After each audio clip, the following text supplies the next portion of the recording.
बुर्ला भीमसारू शिशु चोरी घटना अभियुक्त महिला गिरफ होइछि। रेंगालीर सालेपड़ार जसवांजलि ओराम को पुलिस गिरफ कर कोर्ट चालाण करिछि। शिशु चोरीर 2 दिन पर गतकाली रेंगाली स्थित गणेश नगर नवजातक को उद्धार करथिला पुलिस।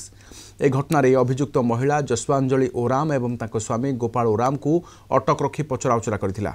एहा परे जसवांजलि को गिरफ करा जायथिबा बेले गोपालकर शिशु चोरी सहित कौनसी संपर्क नथिबा पुलिस कहिछि। उद्धार शिशुपुत्र को भीमसार एसएनसीयू रे भर्ती करा जायछि।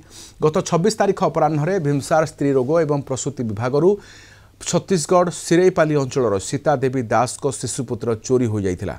सीसीटीवी फुटेज जांच जड़े महिला नवजातक को नहीं बाहर को पलाउथुवा देखा मिलता। 2 दिन पर गतकाली रेंगाली स्थित गणेश नगर नवजातक को उद्धार करथिला पुलिस। तेबे शिशु को चोरी कर नहीं महिला जसपांजलि निसंतान थिले। पारिवारिक तथा सामाजिक अपवाद सही न पारे छुआ चोरी करथिबा से पुलिस निकट में स्वीकार करथिले।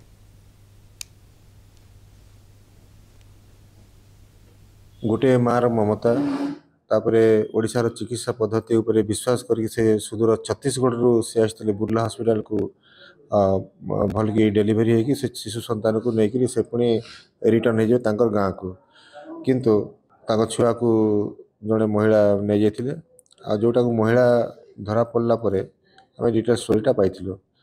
तार भितर आमको आमर एसपी श्री मुकेश बाबू सर आउ आईजी श्री हिमांशु लाल सर ताकू रिपीटेडली राति दिन पूरा आमको फॉलो करुले। तार भितर से शिशु संतानटी रिकवरी होइछि आउ हॉस्पिटल पेडियाट्रिक वार्ड रे ताकू आम काली नहीं एडमिट करिछु।